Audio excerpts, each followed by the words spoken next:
Good morning, grand rising, whatever time of day it is you're watching me. Welcome to Revolution Sundays with yours truly, Dr. A.G. Green Sr. What a wonderful and blessed day it is. Family, you know exactly what to do. Let's bring some people in to this gathering today by tagging and sharing and even texting the link from the live stream today. I am so excited and delighted to be with you all here on this particular day. So let's tag and share, share and tag and share and tag. We're preparing to pray here today. And again, we just want to bring a few more people into the conversation with us on this particular day. What a wonderful, wonderful thing it is to be blessed, to be streaming with you on this particular day. It is a privilege to share life and to have life. And I encourage you all to take advantage of the blessings of life that have been afforded to all of us on this particular day. All right, let's prepare to pray. Almighty, we are just so grateful for your goodness, your mercy, and your grace. Your will is done in us, with us, through us, in partnership with us. Thank you for divine truths that are emanating out of your being, that are emanating from you into us, that emanate and cross over that connection of oneness that we have. We share love today. We share light. We share knowledge. We share wisdom. We share empathy. We share understanding. We share revelation with all who are watching. And we bless you and praise you for great results, great connectivity with you, great empowerment today. In Yeshua's name, his way, his power, his consciousness, it is so. And so it is. Tag and share, share and tag and share and tag. Thank you all so much for being on this particular day. Another Revolution Sunday with yours truly. Don't forget to share likes and hearts throughout this particular broadcast, especially on Facebook. That has a powerful impact on the algorithm. I always like to remind you at the beginning of the broadcast, based on Philippians chapter 4, that you can do all things through Christ, through the Christos, through the anointing, through the energy of the Spirit of the living God or the Spirit of God. Therefore, no matter what situation and circumstance we're facing, we have to have the mindset. We must have the disposition. We must have the faith to know that we can. And so I want you to type in the comment section, I can. And I also want you to speak out loud, I can. I can. I can endure. I can master. I can elevate. I can overcome. Yes, yes, yes, yes, yes. I can make it through any circumstance and situation. I can. Come on, I want you to type it in the comment section. I can. I can. I can. I can. You are reminding yourself that I can. I can go through this. Yes, yes, yes. I can rise above it if necessary. I can contend with it. I can confront it. I can heal. I can be made whole. Come on, type it in the comment section. I can. And you realize you have a partner in this. You have a partner in this. You have somebody who's invested in ensuring that I can. What a powerful thing it is to know that you can. So many times we think that we can't. So many times limiting thoughts and beliefs tell us that we can't. The next thing we have to understand is that we are the offspring of a divine being, an omnipotent being. Therefore, I am powerful. I am powerful. Come on, type it in the comment section. I am powerful. I am powerful. Own the power. sense the power, know the power, relish the power, experience the power. I am powerful. Come on, speak that. I am powerful. I am powerful. I am powerful. Type that in the comment section. I am powerful. You are not powerless. You are powerful. And it is time that you own the power that you are, the power that you possess, and the power that you are connected to. I am powerful. Oh, what a powerful thing it is. What a powerful thing it is to recognize your power, to recognize that you're not weak as some would have you to believe, to recognize that you have choices to activate and utilize power. Oh my goodness. What an awesome, liberating feeling and experience it should be for you to own the power. So many people are trying to take your power. So many people are trying to deny you of your power. But it is necessary, it is vital that you and I recognize it's according to the power that worketh within us. And I am again so delighted and privileged to serve you here today, no matter what time it is you're watching me, no matter what your geography, your time zone, or whether it's live or in replay. I am so glad to be with you here on today. Such a blessing. It is such a blessing to know you by the Spirit. I want to remind you real quickly that I have a wonderful, wonderful, um, wonderful book that I want you all to check out. It's right now in electronic form, Unshackling Your Mind, Discover and Overcome Limiting Beliefs, payhip.com/AG Green Now. That's payhip.com/AG Green Now. It comes with over $100 of wonderful bonuses with it, bonus video, and two wonderful companions that will help you to unshackle your mind. There are a lot of things we're putting on God. It's not us. There are a lot of things folks are putting on the devil. It's not that character either. It is simply that some people are saddled, controlled, and driven by their limiting beliefs. And so as soon as you overcome them, then you'll see a difference in your life and in your lifestyle. Some of you think it's God that's holding you back. It's not God, it's you. It's you. The children of Israel in the wilderness were held back by themselves. They did not believe. Therefore, they were denied entrance. Had they believed or removed limiting beliefs, that they were like grasshoppers, that they were tiny, small, and insignificant, had they not had those limiting beliefs, they could have partnered with God. God would have partnered with them. And so, too many times, we are the ones, it's us, who are denying ourselves because we, for whatever reason, don't believe. And so, again, I'm so glad, I'm so honored and so privileged to be with you here today. Let me check in on you. Let me check in on you. Let me check in on you. I have to do that, my due diligence. We're checking in and see how everybody's doing. What are you eating and sipping? And typically during this time, you tell us what you might be eating or drinking at the same time, how your week has been going or how you have been doing. I've got some wonderful coffee with some French vanilla creamer here today that I'm sipping on while I'm talking to y'all. Y'all tell me, what are you eating and sipping? What are you eating and sipping? Talk back to me. I want to hear what are you eating and sipping and how you're doing. I'm blessed, I'm empowered. Received some news right before I came on that I am praying about, but nevertheless, I am encouraged in this moment, Let's see here. Pastor Wesley Turk doing well. He got cranberry juice.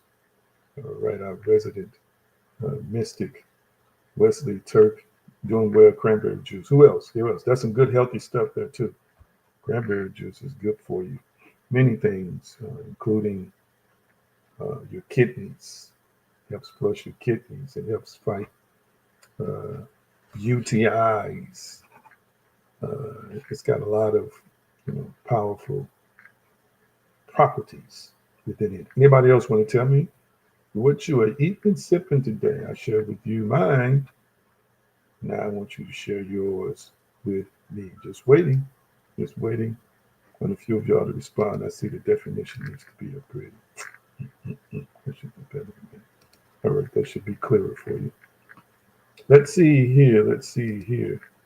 It's also Pastor Cotton, I'm a resident therapist. I'm peaceful and purposeful and powerful. Drinking lemon water, ginger, garlic, and ACV apple cider vinegar. Ooh, powerful combination.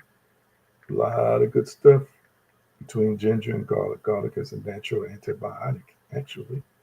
I can tell you a lot of stories in my personal applications of garlic to deal with infections. But wonderful, wonderful. Anybody else? Let's see. Miss Linda says, feel blessed and drinking tea. All right.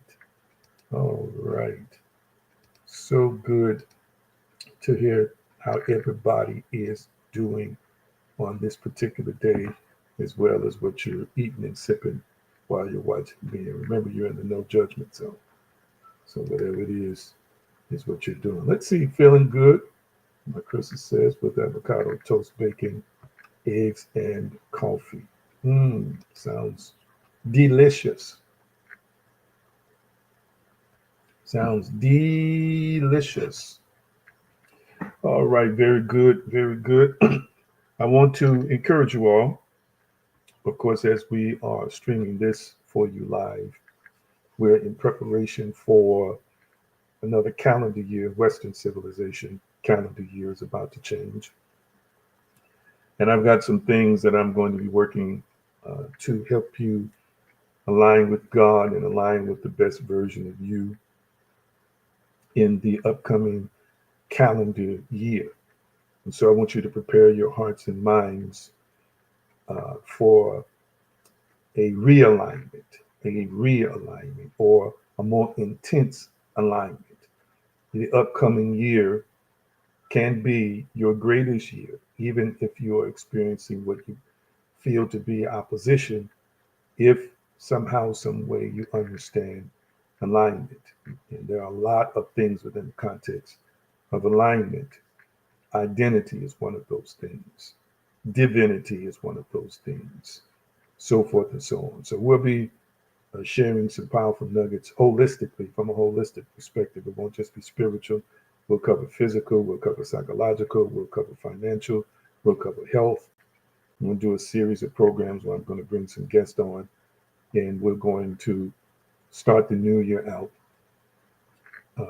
focused and preparing ourselves to evolve, transform, and to ascend. All right, let's see what we're going to discuss with you today. We're in a continuing series. We've been in Matthew chapter 17. So we're going to revisit that real quickly. Matthew chapter 17. Matthew chapter 17. And I'll tell my assistants here in a minute exactly where to begin. We don't need the whole strata or all of the text, the thematic text I've been using, because we're going to actually be in another text today. But let's see here. We're going to start with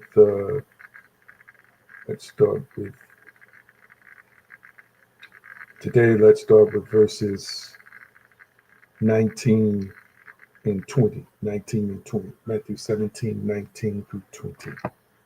Matthew 17, 19 through 20. Let's start there today. 17, 19 through 20. Yes, I'm going to bring some couple of experts on in the upcoming year. Herbalists, nutritionists, mainly herbalists. We're going to share some powerful insights in terms of things we should and should not eat, as well as how to eat to cure ourselves of certain diseases. People should understand that the Creator has put things in the things we eat that contribute to the vitality of our life force. And saying it in a different way, there is or there are healing properties in the earth in the form of foods, vegetables, minerals, all these other kinds of things. And people would be amazed as to how their health would change when their eating changes. Our health changes as our eating changes. Okay. And while we're waiting on the text to be put up on the screen, Matthew 17:19-20, I am a living witness um, in how my health has changed when my eating changed. I do currently take blood pressure medications, and I'm not telling people to become a vegan because my journey was kind of an accidental one. I just kind of stumbled into it, and I just never went back to meat, but I love meat. But I would have times when I was eating meat when I would experience certain episodes in my life where the blood pressure would go up for no reason. Sometimes I wouldn't even be stressed. Then there were times I would be stressed, but there were times I wouldn't be stressed. And my doctors would be shocked and would be amazed, and sometimes would think about increasing the medication. And don't get me wrong, other factors can, weigh in on why that happened. But the long and short of it is, since I've gotten off meat, that doesn't happen anymore. As a matter of fact, I've gone extended periods of time not even taking all of those medications. And the blood pressure was elevated, but barely elevated. In times past, when I would have those spikes, the both numbers, the top number would probably be 50 to 60 points higher, and the bottom number would probably easily be 20 points higher. And so, as a result of changing my lifestyle in terms of eating, it has helped tremendously health wise.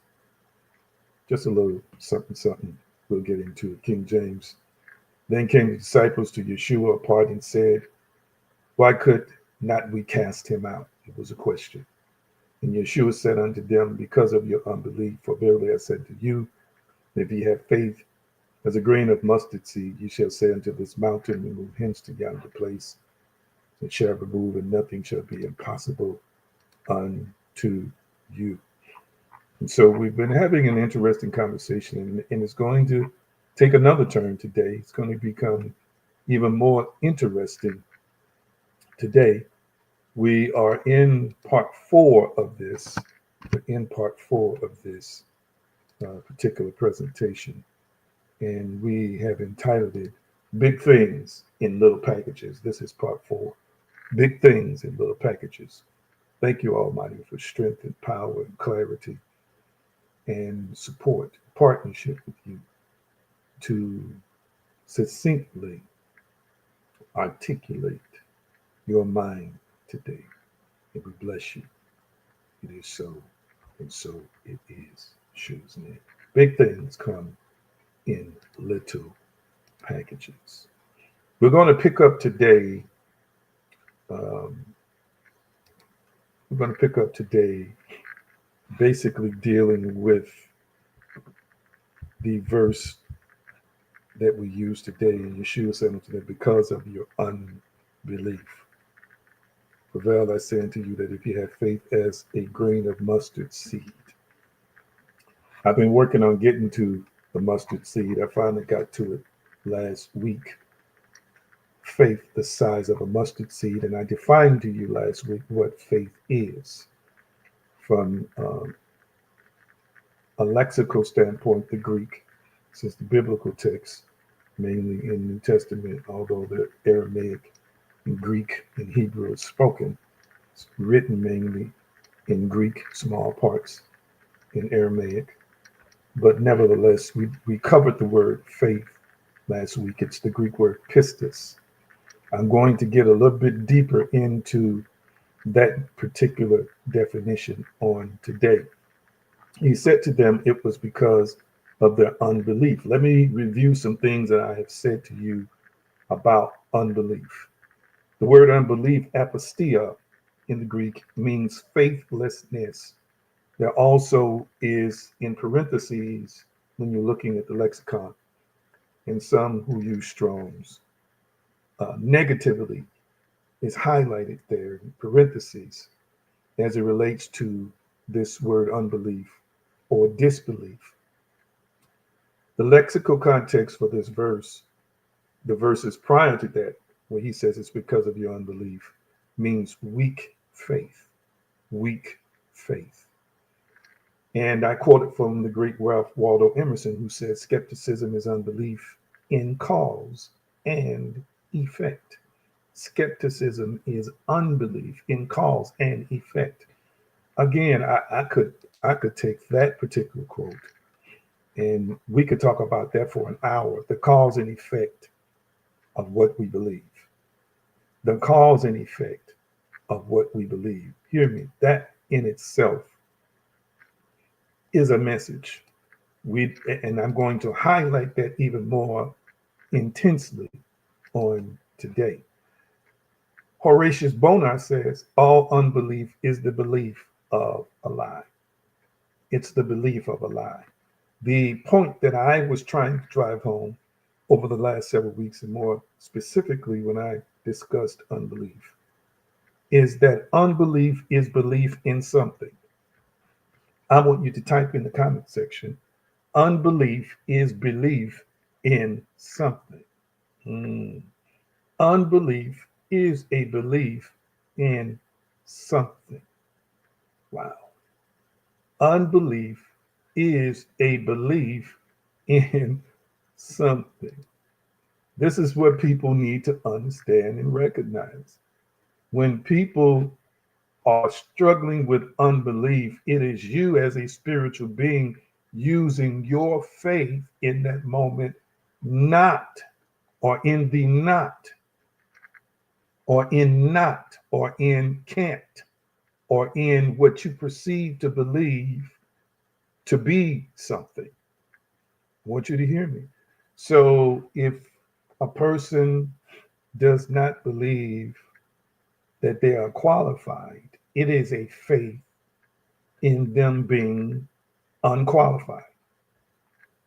I hope I'm getting some likes and hearts. Unbelief is belief. It is the belief in the thing or the object or the belief of whatever it is that you think. So again, if you have unbelief about manifesting transportation, then you don't believe that you can have the transportation. If somebody comes to you and says, well, so and so is willing to give you a chance, they just want you to fill in your application, and they're going to put you at the top of the list to be interviewed for a job. If your response to the person is, well, I just don't believe that, well, what you're basically saying is that I have a faith in the opposite of what you said to me. In other words, I have a faith in when I put my application in, it won't be elevated to the top of the pile or the top of the list. That's all you're saying. So I want you to understand that unbelief, just like belief, well, just like we call faith, but unbelief is faith and it's working at all times. And understand, unbelief manifests materially or situationally as what we believe. Unbelief manifests materially or situationally as what we believe. So Yeshua is frustrated in the prior verses because they could not deal with something they believed to be evil or demonic. And so it was the disciples' unbelief in their power that was a belief that they weren't powerful enough or they couldn't do the job. I'm going to say it again. It was the disciples' unbelief in their power. That was a belief that they weren't powerful enough or they couldn't do the job. Wow. And I shared with you, a belief in no is just as powerful as a belief in yes. A belief in no is just as powerful as a belief in yes. Did y'all catch that? Did y'all catch that? They will have the same outcome in terms of you, whatever you believe, yes or no is what you're going to receive. There is no greater power in either one of them. The power exists in you as a part of you and as you. I hope you hear me real clearly today. Now, we talked a little bit about mustard seeds, the size. I shared with you, and I'll quote that text again from Yeshua, just letting you know Yeshua was not trying to be scientifically accurate with saying in another book that the mustard seed is the smallest seed. Because as I shared with you, the orchid seed is several times smaller. He was trying to make a point in terms of quantity or in terms of portions or amounts, that something as small as faith or small in the measure of faith has dynamic, powerful properties unto itself.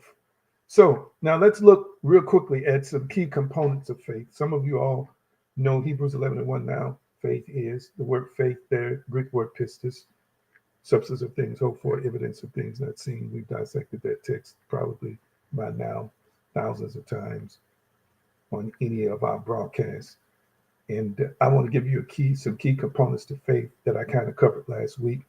I want you to type number one, conviction. Number one, conviction. Type that in the comment section. Number one, conviction. And I covered this last week. Conviction is being convinced. It's an inner convincing. So faith, number one, has conviction. You're not really using faith. And it's getting ready to get deeper because I'm getting ready to tell you what faith is, in addition to what I've already said, in a way that you may not have considered before. All right? Faith, number one, has conviction.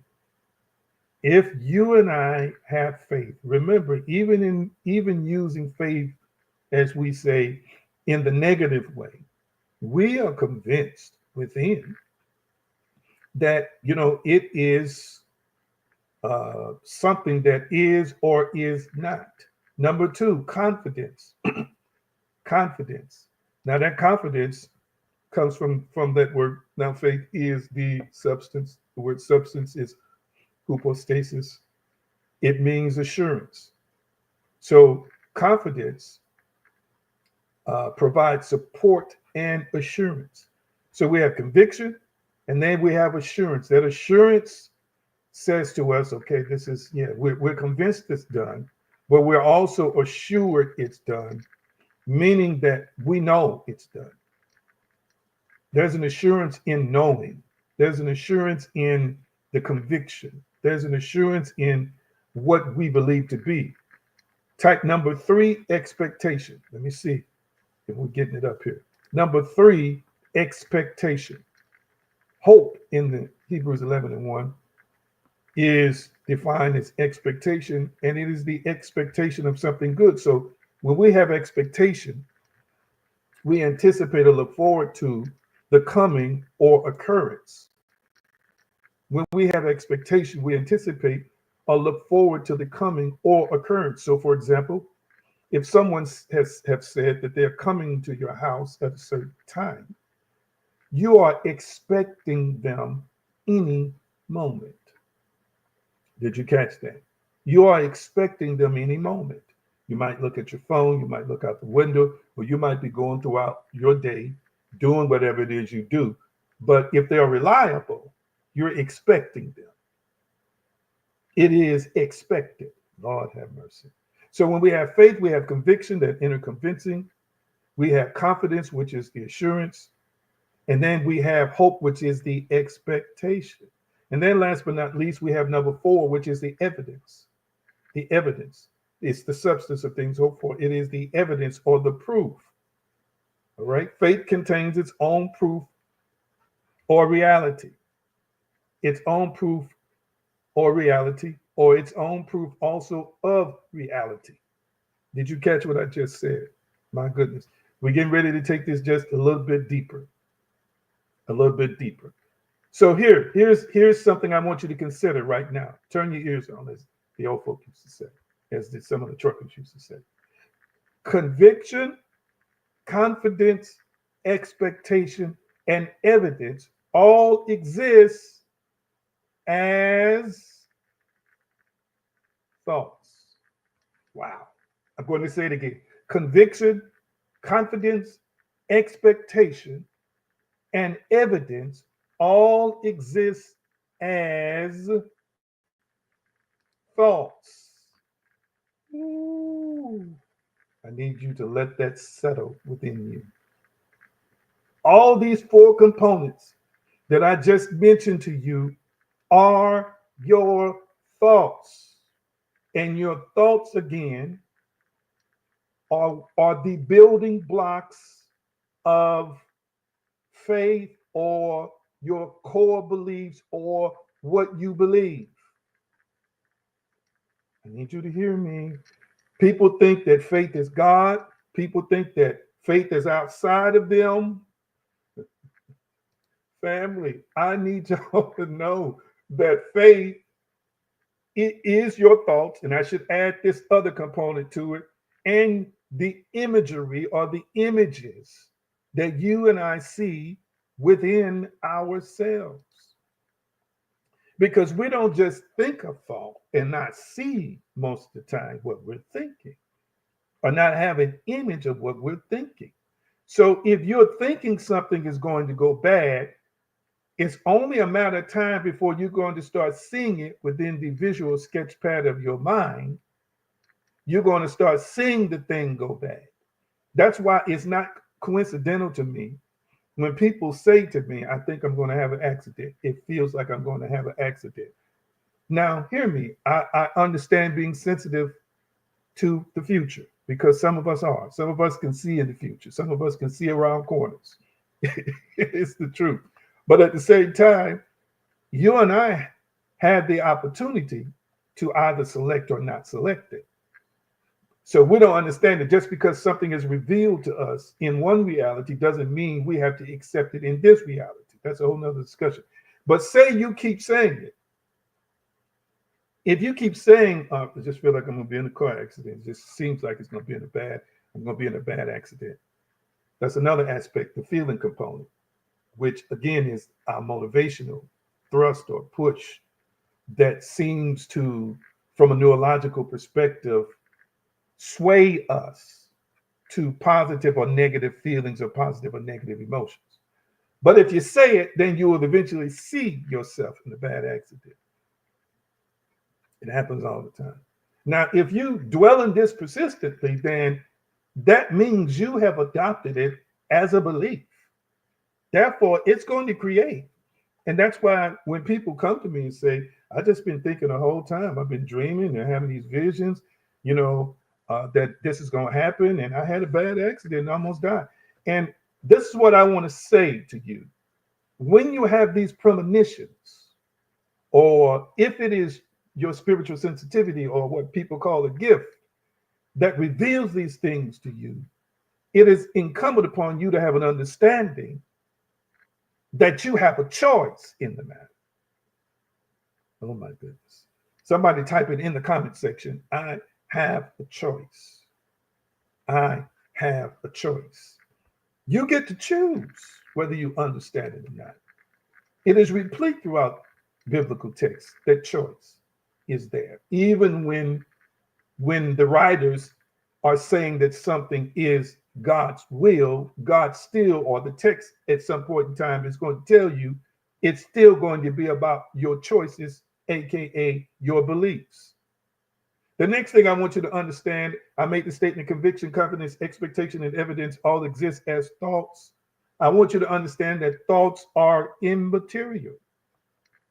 Thoughts are immaterial. We're going to Matthew chapter 8 now. Thoughts are immaterial. Thoughts are not material things. So faith is constituted of your thoughts, your imagery, that is you, that is within you, which is immaterial. You cannot examine somebody's head and see what they're thinking.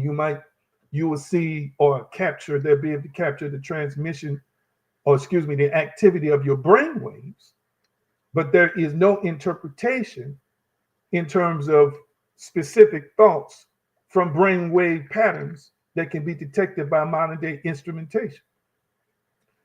Thoughts are material things. Thoughts are invisible things. Thoughts are intangible things.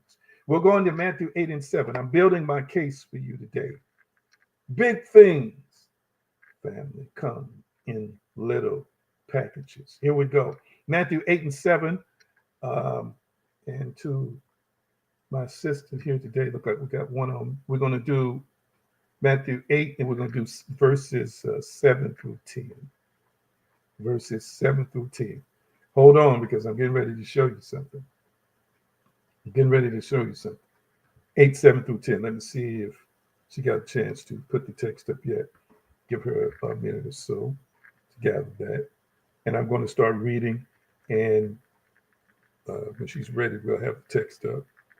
And Yeshua said unto them, I will come and heal him. He's talking to a centurion who has a daughter who's dying. And we kind of talked about this before. The centurion answered and said, Lord, I am not worthy that thou shouldest come under my roof, but speak the word only, may my servant shall be healed.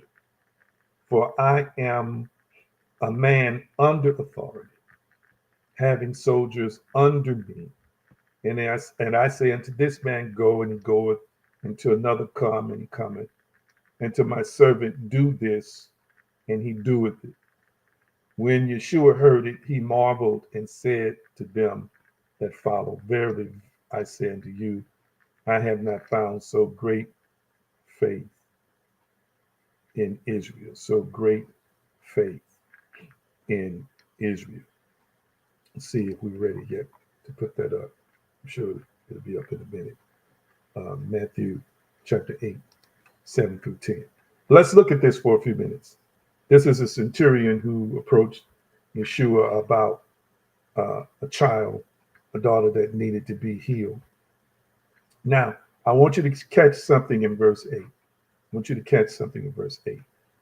The centurion, again, who was believed to be of Roman descent, so he's not Jewish, answered and said, Lord, I am not worthy that thou shouldest come under my roof, but speak the word only, and my servant shall be healed.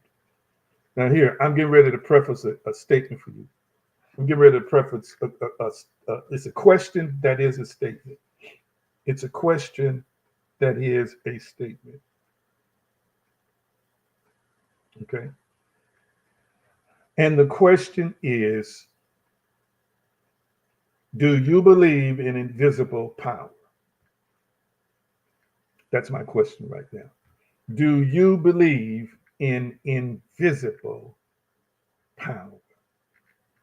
Mm-hmm. That's my question for you. Do you believe in invisible power? Now, I want to see it in the comment section. If there's some no's that come through, there's no judgment here. No judgment from me. I'm getting ready to make a powerful point here. Well, I felt that quickening in me. Do you believe in invisible power? Andrew says absolutely. Anybody else? Do you? Yes or no? We got another one coming in. Anybody else want to chime in and vote? Do you believe in invisible power? I want to know. All right, we got another one came in that says yes. Let me tell you why I am prefacing my next point with a rhetorical question of sorts, or with a question of sorts. I'm doing that because this centurion family demonstrated why this centurion family is showing us right now why Yeshua, and we're gonna dissect from the original language the statement he made about he hadn't seen such great faith. Let me tell you why faith works. Let me tell you why the supernatural works. Let me tell you why miracles happen. They happen because of the faith or the attitude of this centurion. And the centurion is basically saying, I believe in something that's metaphysical. I believe in something that is above the physical. I believe in something that is more powerful than me, that is more powerful than the physical, excuse me. I believe something that is more powerful than the natural. Well, you said, well, why would you say that? Well, number one, we read in the text where Yeshua marveled. So we know he was on it. But what I noticed this morning is how powerful this man was. He's saying, I do not require a physical presence to answer anything. You see, a word is a thought or an idea that is, again, invisible and immaterial. Words come from thoughts, thoughts and words interchange, invisible. When he made that statement, Yeshua was going to go to his house. He's like, you don't even have to come to my house. Just speak. Just use power. Just use your authority. Just access that spiritual force, that spiritual dimension. Come on, I need y'all to catch what I'm saying today. Too many times we want spiritual results with a physical, natural, three-dimensional, carnal, terror-based, earthly-based mindset. This man did not need a physical body of a Yeshua with a physical presence, with a physical touch to believe that it was real. He believed that reality of healing existed within the authority of Yeshua, all the way to the words that Yeshua would speak. Is anybody hearing what I'm saying? Again, what's so powerful is, again, you always put everything on Yeshua. This man laid the foundation and created the environment for miracles to happen because this man believed that there is a greater power above the physical. I do not require a physical presence in a body to show up in my house to do anything for my child. You are so powerful, speak it. And your invisible words will become visible in my life. Wow. The power that drives your faith, the power that pushes your faith. Is anybody hearing what I'm saying today? That I can't even see. When you speak that it's done, I might see the words D-O-N-E in my mind, but I can't actually see your words. But guess what? I believe it's real. And it don't have, watch this, a physical form or substance yet. Well, we're getting ready to take this a little deeper today. It don't have a physical form or substance yet. It is merely spiritual energy. It is merely spiritual matter. And Yeshua, if you speak this is just as good as you being here physically.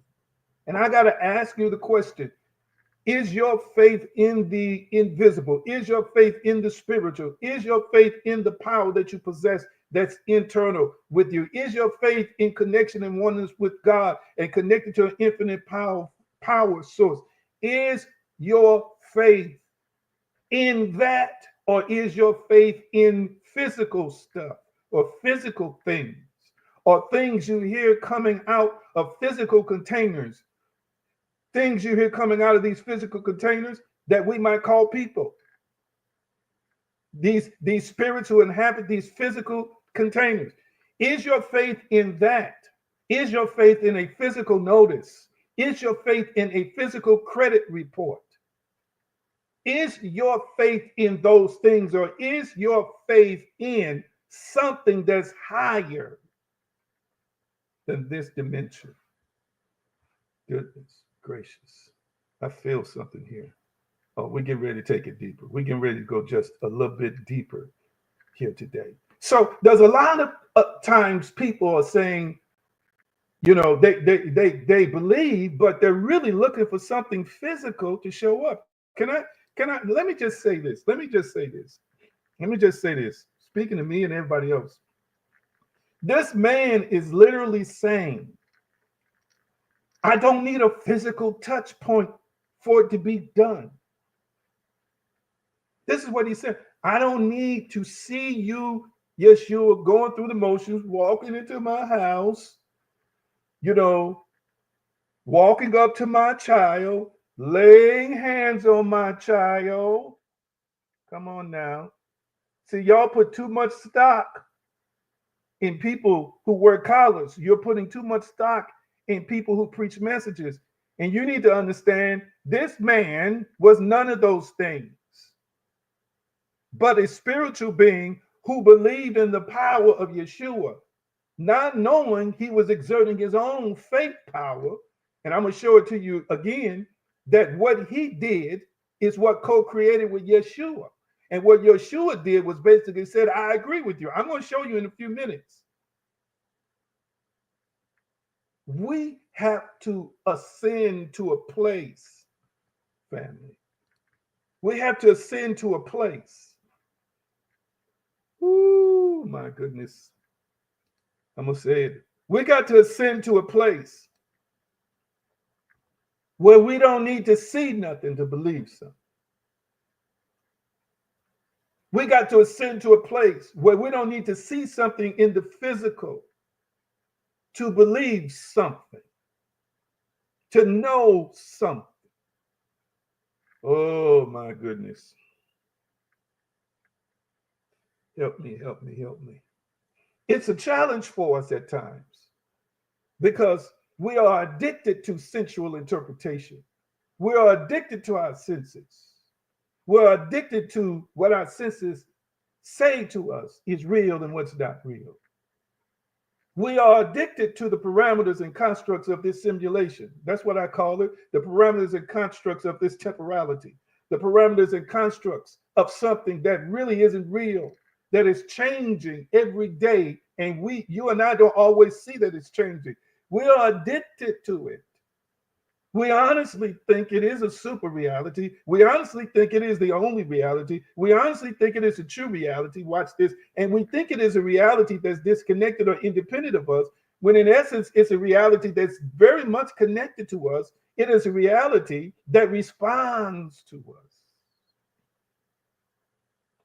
And sometimes we become so deeply conditioned and entrenched in a systematic way of thinking about reality that we don't understand, that we have been so contaminated by what people say is, until we think that is what is, not knowing that you and I and you and God get to determine what is.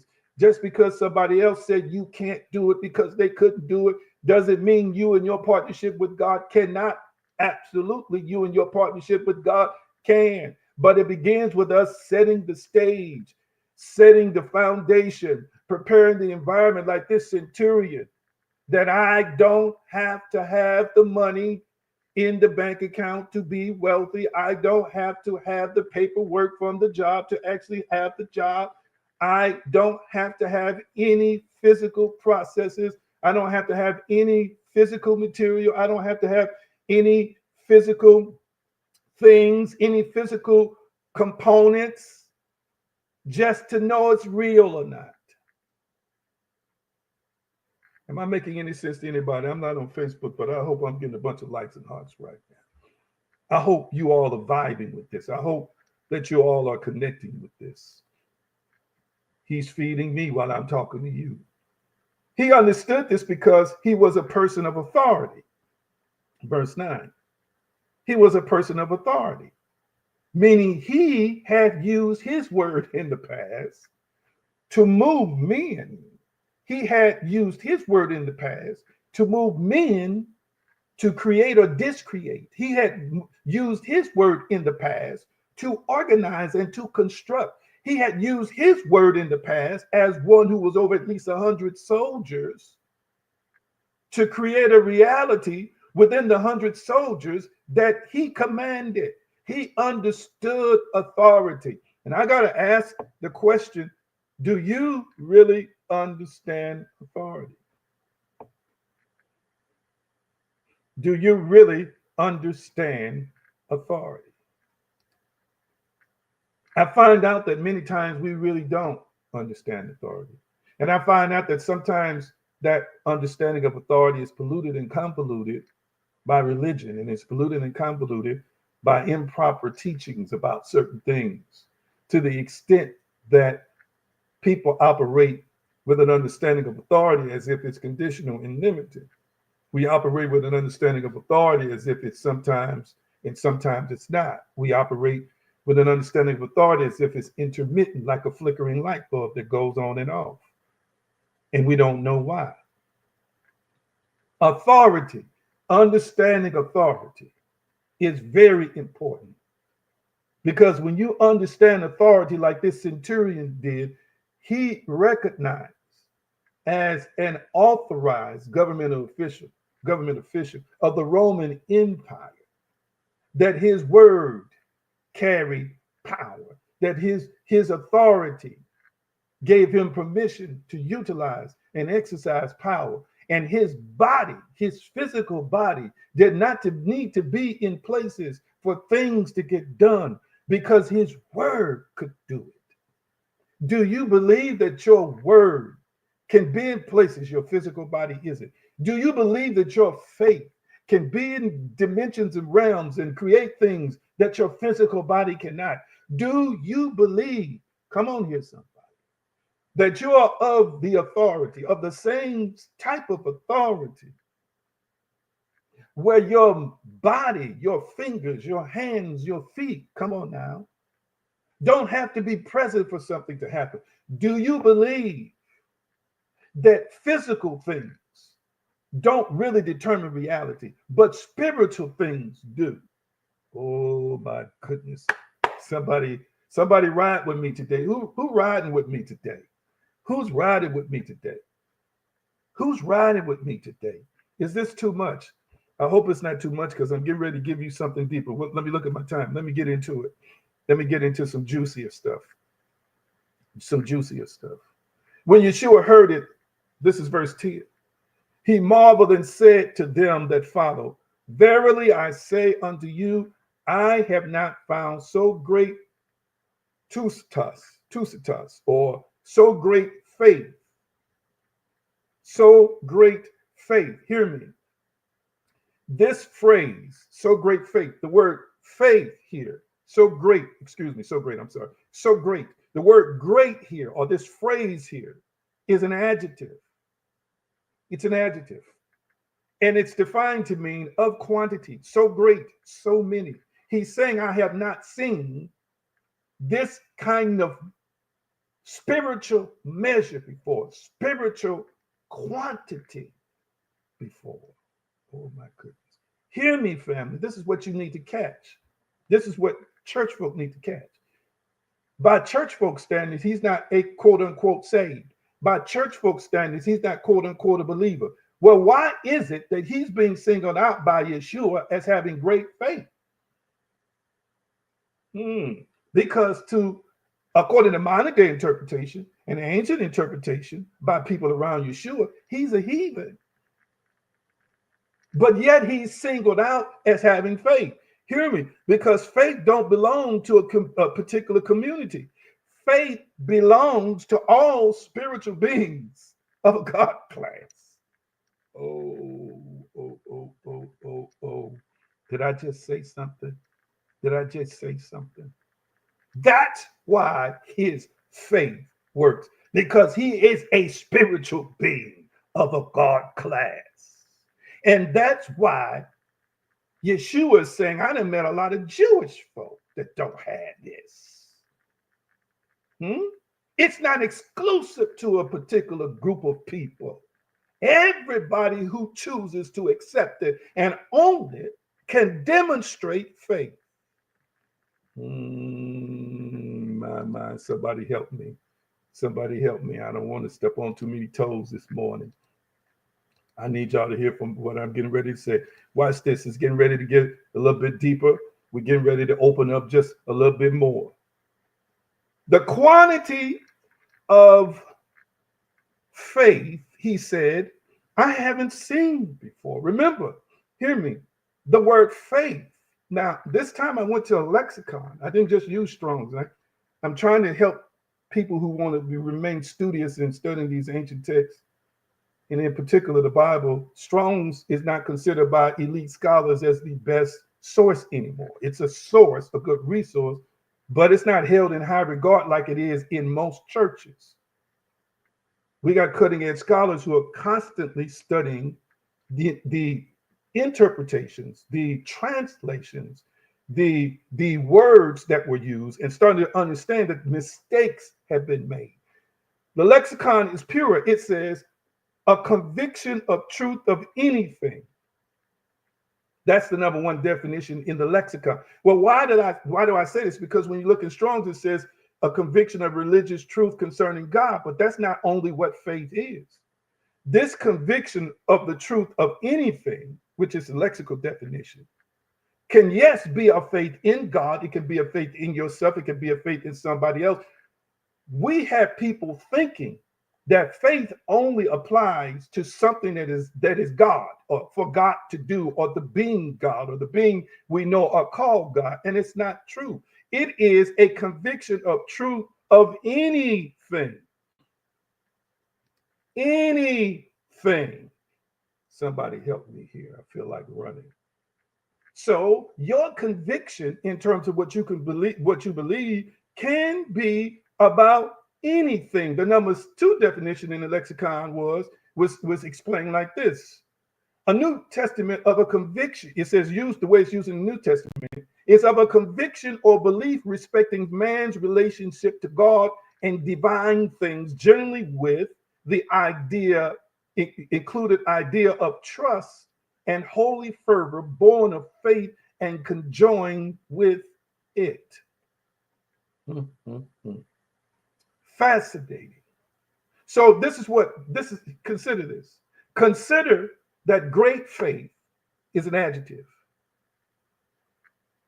Consider, that the word great, the word great, I need to put that in parentheses.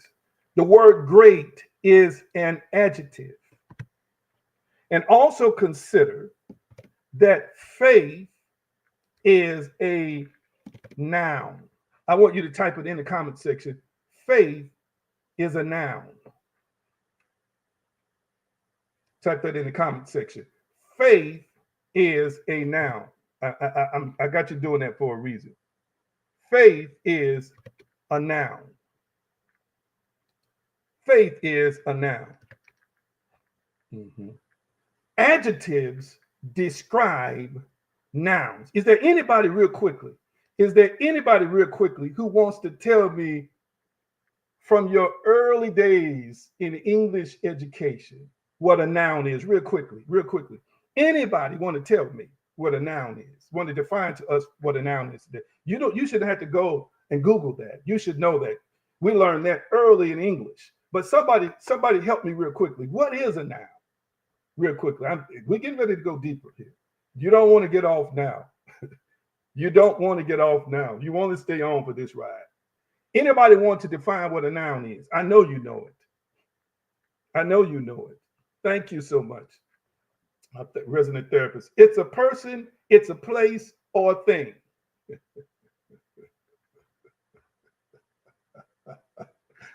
Lord have mercy. It's a person, it's a place, or a thing.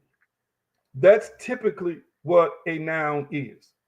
I want you to understand. Faith is a thing. A person is a thing, and a place is a thing. So I'm summarizing it. Type in the comment section, faith is a thing. Ooh, my goodness, my goodness. Faith is a thing. Type that in the comment section for us.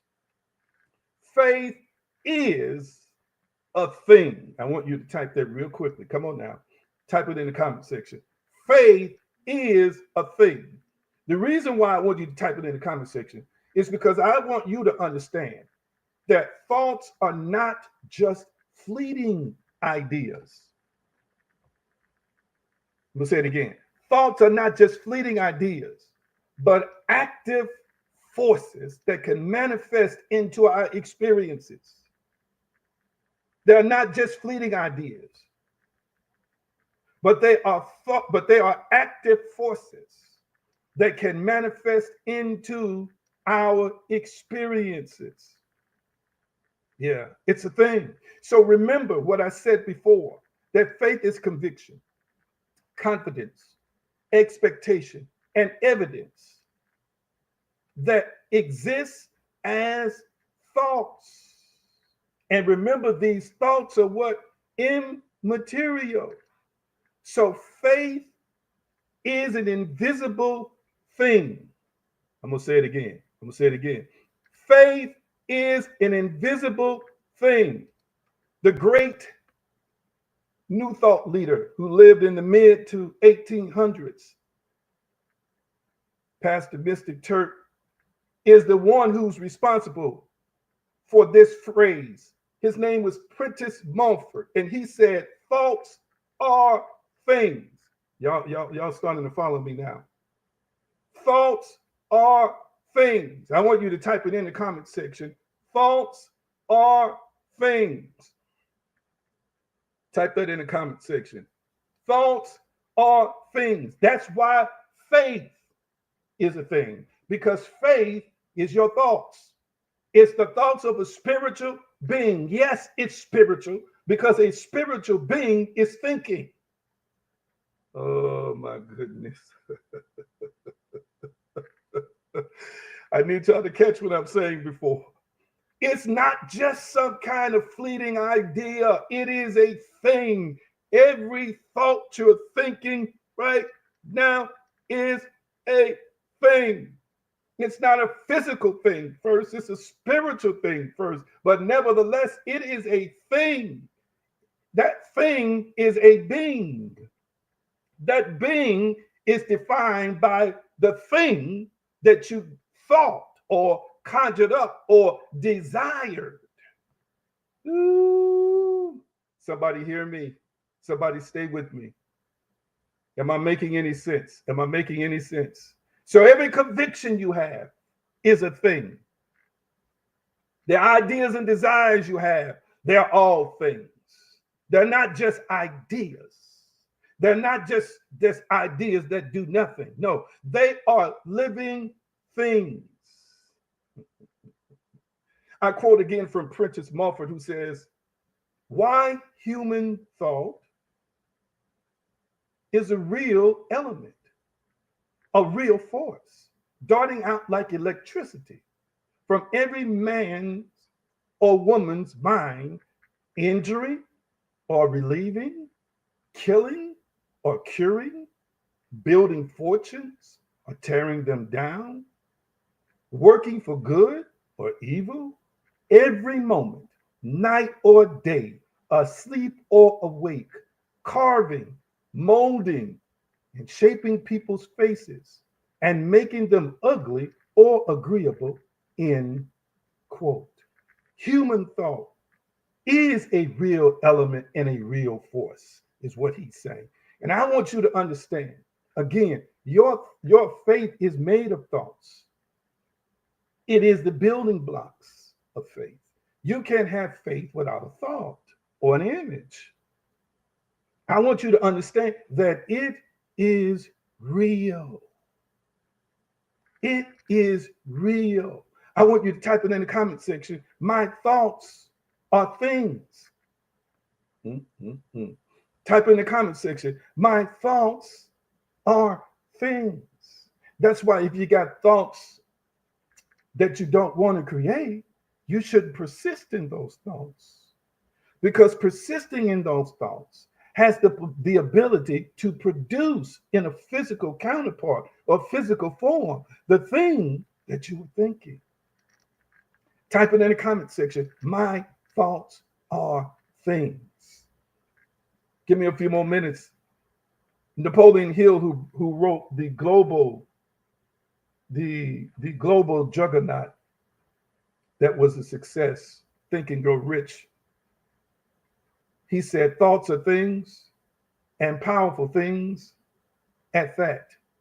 When they are mixed with definiteness of purpose, persistence, and a burning desire, end quote. What I want you to understand is, and we're going to see it here in verse 13, and Yeshua said unto the centurion, go thy way, and as thou hast believed,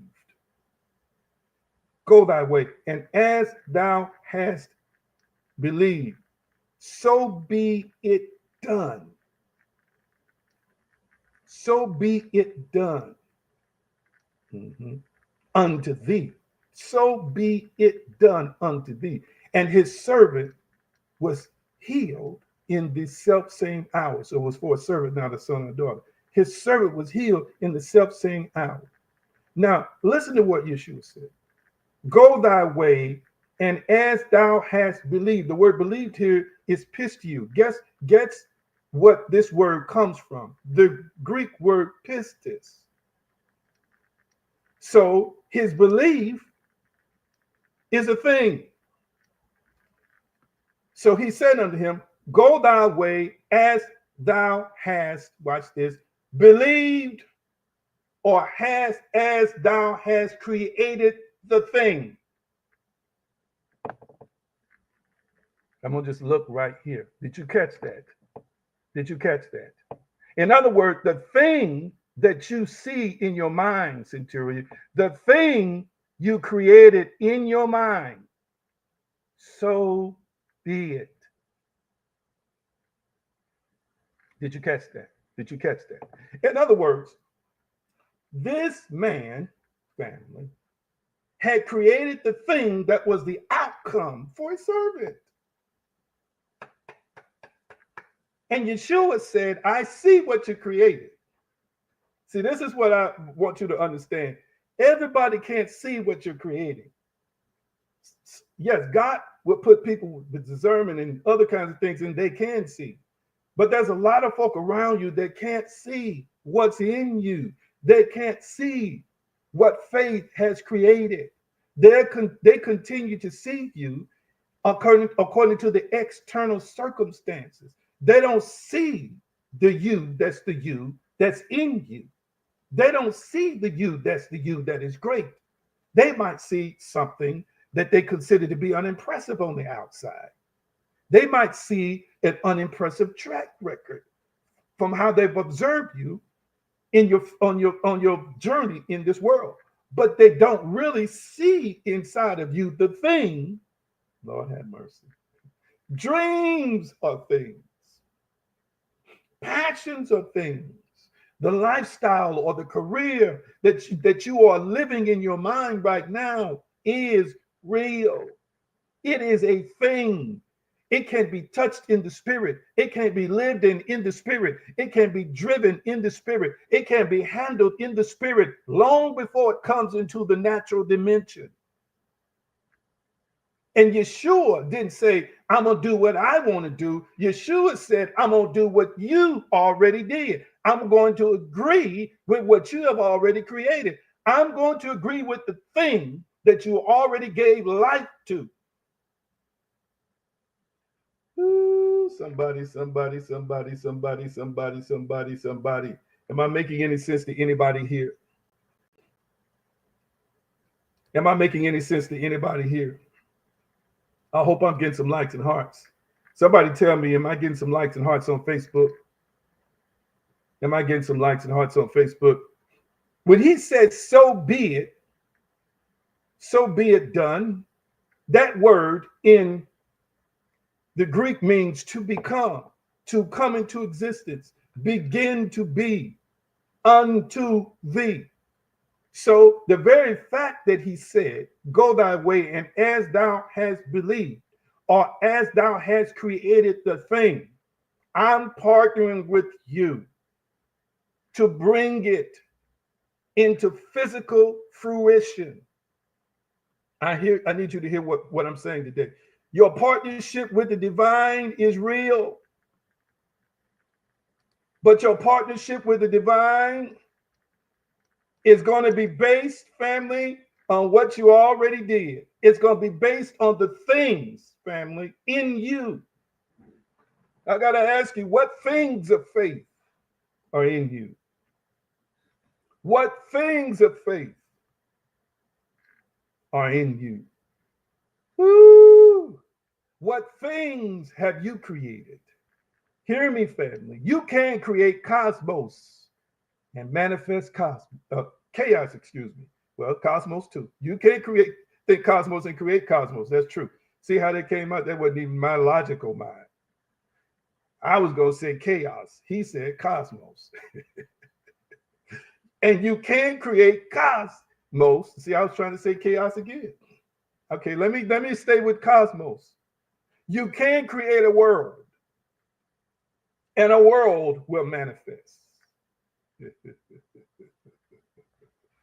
Come on here, somebody. A world will manifest. You are a world. This is what people don't understand. You are a world. And there are many worlds that live in you. And since faith is a thing, because thoughts are things, you and I right now partner with our own divinity and partner with God based on the things that we have created within ourselves that we believe. Our faith creations are things. I'm going to say it again. Our faith creations are things, whether it's negative or positive. Our faith creations are things. This man, hear me, created a reality. And what was the reality create? What was the thing he created? The thing he created was his servant was healed without Yeshua ever coming to his house. Ooh, did you catch that? Yeshua didn't create that because Yeshua was going to go to his house. The centurion had to stop him and say, hey, you don't have to come to my house. I've already created the miracle. I've already created the scenario. I've already created the outcome. Partner with me. Just speak the word. Hey. And what if I could tell you that the words have already been spoken and they are just awaiting you to do like the centurion, to just believe, to just create the thing, because you already have approval. Somebody help me here. Somebody help me here. Oh my goodness. Oh my goodness. I'm getting happy. I'm getting happy. I'm getting happy. Something getting happy. Type it in the comment section. Approval has already been given. Say the approval has already been given. Because that same Yeshua, the spirit of Yeshua, is in you, is one with you. You ought to be consulting with God that's a part of you every day to know what's already done, to know what's already completed. This is why I have issues with folk who waiting on God all the time. This man, when he met Yeshua, just like the one with the issue of blood, this man, when he met Yeshua, had already created the thing. He had already, by faith, created the solution, that it was done. And in this case, it's even a little bit deeper than that woman I love who had the issue of blood, because it didn't require physical contact for him to think it was done. He had already created in his heart without physical contact, merely with spiritual authority and power. Contained within Yeshua's words is where the solution is for my situation. I don't need the physical to show up for it to be real. I need the master to just speak permission. Oh my God, I want to run. Somebody help me here today. I want to run. Whatever the Lord say do. What if this man had said whatever the Lord say do? That's why Yeshua said, I have not seen such great faith. So now, because he's already created it within himself, the creative power of permission, or the permission to create, was just endorsed. It was done, watch this, not with Yeshua tweaking anything, not with the divine changing nothing. It was done just the way this man had already created it. Lord have mercy. Somebody help me here today. I'm going to have to stop here. I'm going to have to stop here. I'm going to have to stop here. Oh, my goodness. My goodness. My goodness. I got to ask you the question. Have you created something for the divine department? And what have you created that you need to consent to allow God to give life to? This is why I said it like that. Let me tell you why I said it like that. There are a lot of things we can see in the mind, that we think in the mind, that's powerful and positive. But there's something sometimes holding us back from thinking that the divine would ever allow it, that God would ever allow it, that the creator would ever allow. There are questions sometimes. Sometimes you'll know in the way you feel when you say a thing, well, I know that I deserve the best relationship possible. And you feel good, but then that pit in your stomach, or then that kind of strange thing, that's some of y'all feeling right now. It moves through your body. Do you know what that is? That's the part of you that hasn't come to the conclusion yet that it really believes. So it's creating something that's the opposite of what you just said with your mouth. It's creating something that's opposite of some of the thoughts that you've been thinking. It's the instability of a double-minded man. Let me tell you the powerful thing about a double-minded man. The double-minded man is not dangerous because the double-minded man is just thinking two different things, or multiplicity of contrary things. The double-minded man is dangerous and unstable because the double-minded man produces and creates from multiple minds. Mm-hmm. Did you catch what I just said? So a double-minded man might say, today is for me, and persist in that. And then all of a sudden they feel that, and things start materializing in their world to show you that what you saw and believed, it really is for you. But then the other mind will say it's not for you. And then you'll start seeing things in your world align with the instability of the second mind, which is contradicting the first mind. You are seeing manifestations from both minds. Did you hear what I said? Did you hear what I said? Because they're all things. Lord have mercy. Ooh, I feel like, I don't know, I just want to weep right now. Who am I talking to besides me? Who? Sometimes we get in situations and we get in circumstances. Yeah, we get in situations and we get in circumstances. Yeah. And we still don't know what the centurion knew. The centurion knew something about spiritual principles, creation, something about faith, something about authority, something about, watch this, even he said in the moment, He wasn't worthy because he respected the position that Yeshua had. Watch this. And let me make this point and I'm done. Yeshua didn't go to his house because he was not worthy. Yeshua didn't go to his house because he was worthy. Hear me. While you're around here fighting your worthiness, I ain't worthy. I'm not this. I'm not that.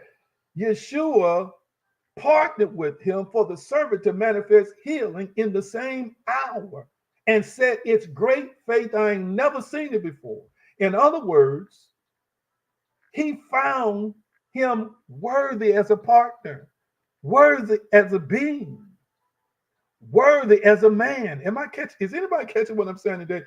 His unworthy, what he felt was unworthy, Yeshua said was worthy. And is it possible there's an internal conflict going on in some of us?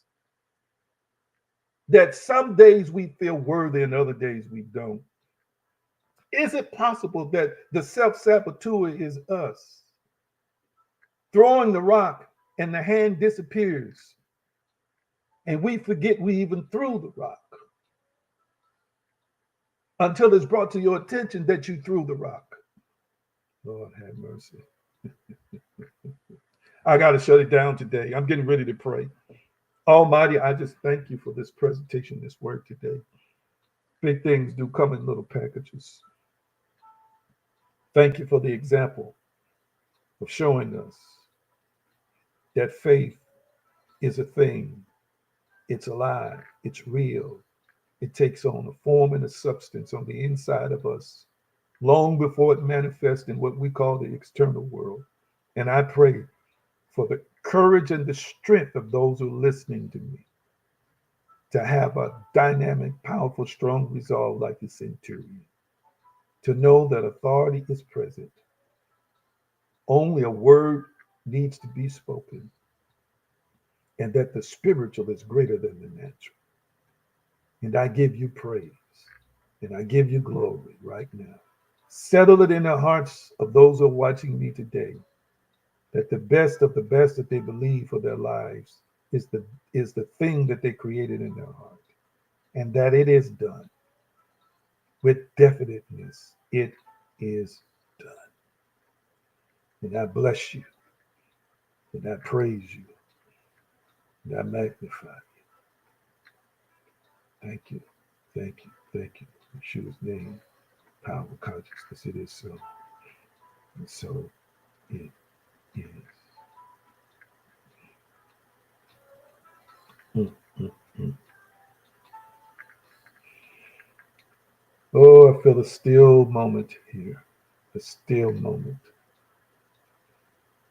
A still moment. A still moment here. A still moment. The Spirit of God, the Almighty, the Creator, is trying to pull us up,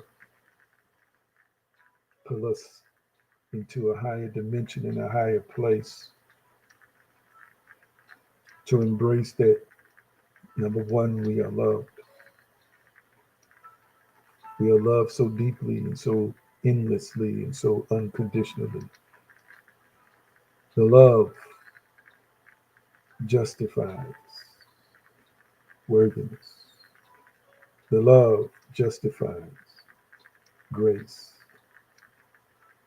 The love justifies greatness. And if you're watching me today, you've been melancholy, the mood has been low, you're constantly questioning if you can. You're constantly questioning if you deserve. Even when good things happen, you believe that something bad would eventually take its place. You can struggle so long and become so accustomed to losing that it can become a culture. It is possible for teams to create a losing culture. In their day-to-day preparations, there's a part of them that expects to lose. When they're lifting weights, something in them says we're still going to lose. When they're practicing, something says with them we're still going to lose. When they're learning plays, something says within them they're still going to lose. When they're suiting up for the game, the tournament, the meet, something says within them we're still going to lose. It's a belief. It's a belief that keeps creating a reality of defeat. Let me say to you, it's not over unless you believe it's over, but it's not over. Let me say to you, grab a hold of the example of this centurion. Decide within yourself with a singular focus of whatever it is you want to desire, that it's done, that it is completed, that I am loved, that I am worthy. Decide within yourself that even if what I have created is creating uncomfortable, hellish, feels like torturous type things, that I'm going to persist in my conviction of my faith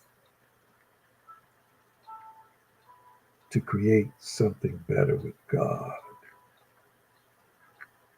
Yes, I am responsible for putting many of these things in my life, but I have the power to create new things, new faith, new thoughts, new beliefs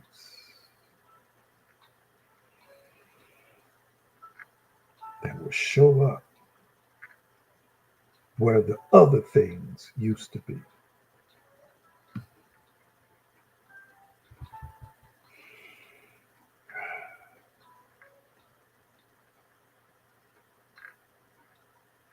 Let the weights and the burdens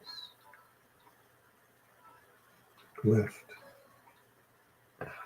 off of the shoulders, off of the hearts of my beloved family who's watching me now, social media. Almighty, I just thank you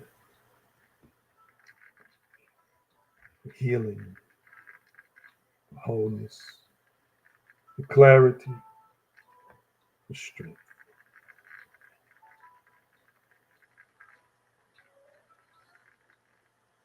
Thank you, thank you, thank you, thank you, thank you.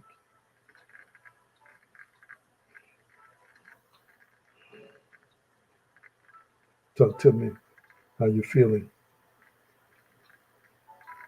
How did this message find you today? What did this message find you today? What did this message do for you today? We got a few minutes and I'm going to release you. Talk to me. I feel the presence of God. I sense the presence of the Almighty. And I know I'm not alone. Somebody else senses and feels it too. Hallelujah.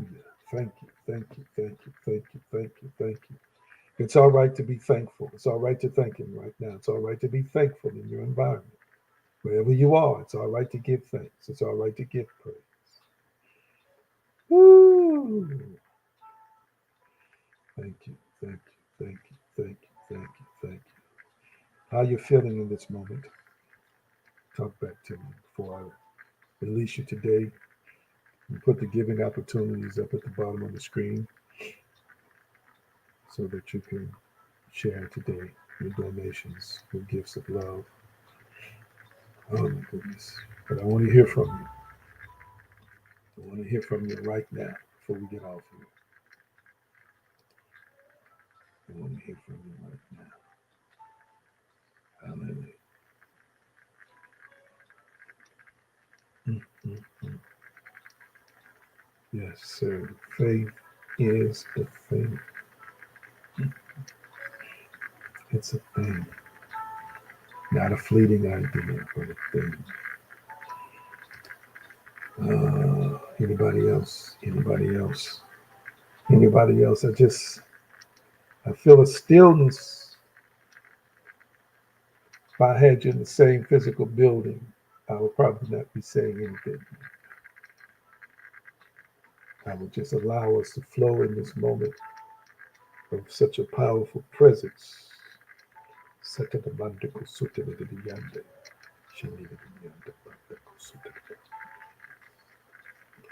I hear the Spirit of God saying that in this upcoming year, there are some things that are going to be pulled up by the root in your life. Hear this word. Hear this word.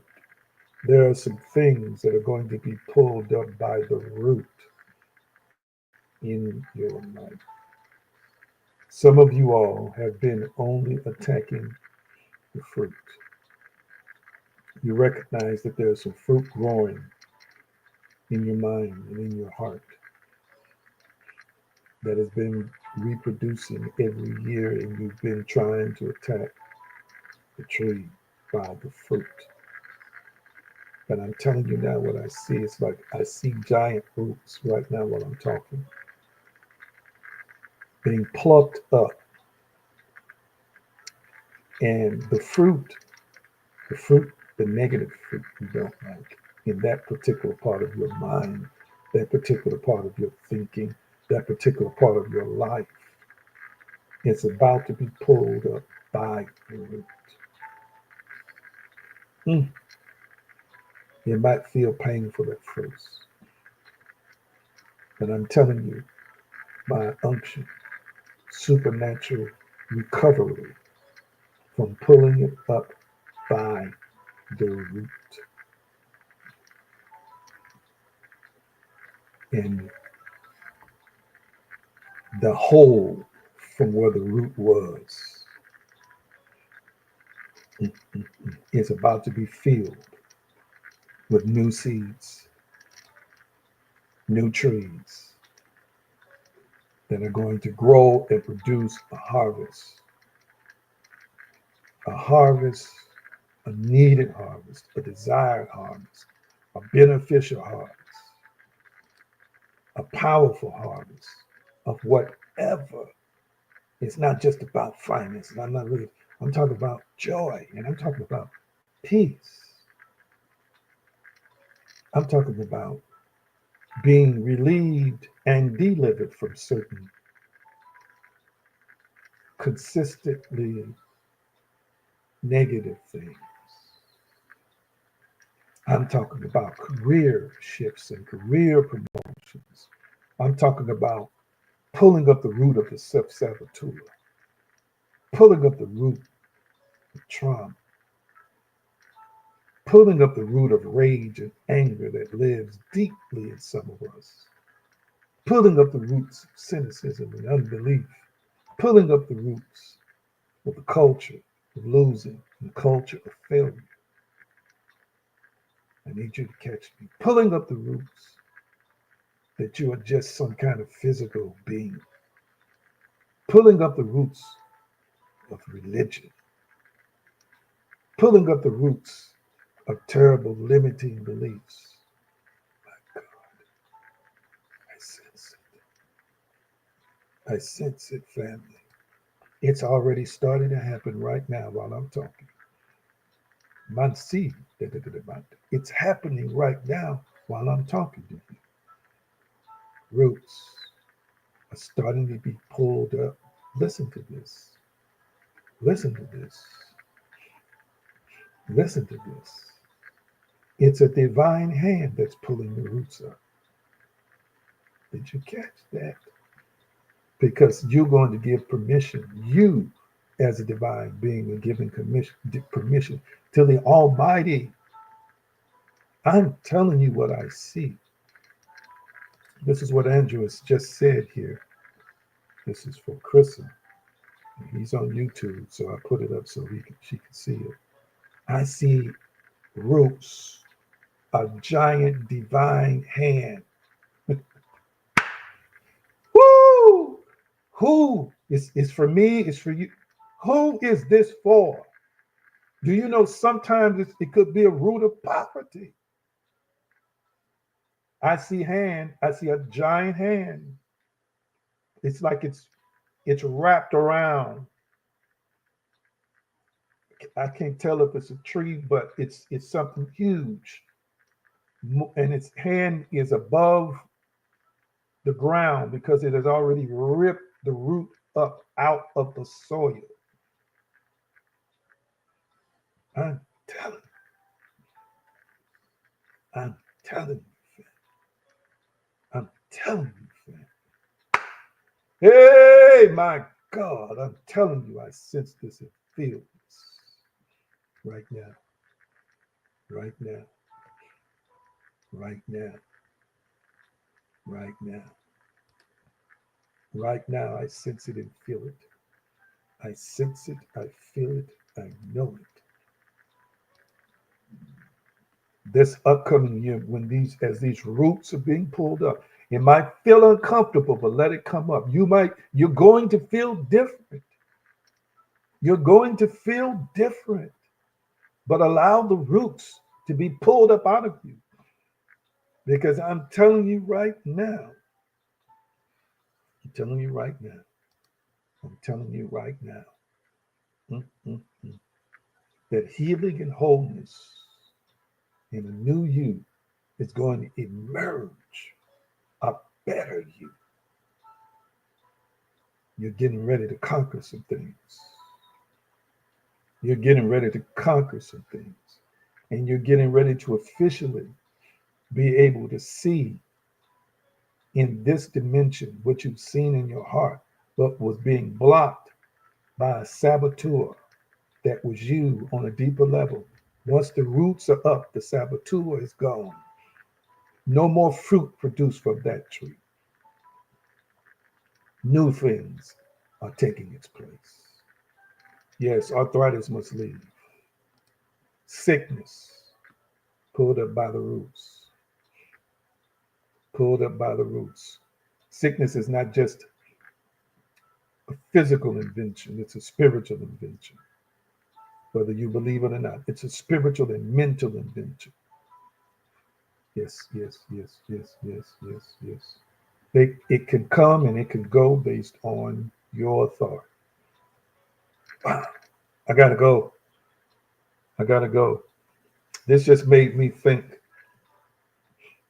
that I need to set up something in the upcoming year for all of us on this live stream to be in a physical place. What y'all think about that? Setting up something in the upcoming year where all of us who attend this live stream consistently every place can be in a little physical place, and I can teach, pray, we can meditate and do all these things together. That thought just came to my mind within the last few minutes. What y'all think about that? What y'all think about that? My God, I sense it. I sense it. I sense it. I sense it. Roots are being pulled up. There are more things I have to say about the upcoming years. Stay tuned, stay connected. Stay tuned, stay connected. But that just came to my mind. We might have to do something for several hours, teaching workshops, a little service or something. Yeah, something, I don't know. I just sense it. And trust me, if I announce it, it'll be more than us there. But I don't know. I just sense that we're going to do that in 2025. I already got a couple of people who are going to show up. Let me release you today. The giving opportunities, $AG Green, $AG Green now. I've changed the Zelle. Just use that email address, Anthony G. Green at Hotmail for Zelle. Anthony G. Green at Hotmail for Zale. I'm encouraging you, those who can, to donate and give. When you give, it enables me to continue to stream, to pay for the streaming service and other things that I do as a spiritual leader, a pastor who's just doing what I'm doing now digitally.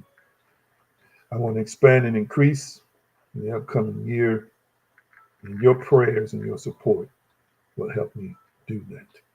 All right. Thank you for sharing your thoughts. Thank you for sharing your love. And again, I'm encouraging you to give, to donate, to spread a little bit of love to me, toward me on this particular day or whenever. You might not get paid for a couple of days. That's fine. Just remember us. All right. Now, the upcoming days, the next time we stream is a holiday, so we will skip. But I might still do a special stream, maybe the day of New Year's or the day after New Year's. I might still come on in the daytime. I know a lot of folks will be off out on New Year's or another day, just to share a couple of things with you. But I also, like I said, I have this special series of sessions set up that I'm getting ready to set up with some collaborators to empower you for the upcoming year. All right, I'm going to release you today with a shalom blessing. You know, I love y'all dearly. Shalom, shalom, peace, wholeness, and prosperity. Nothing missing and nothing broken. Say it with me today.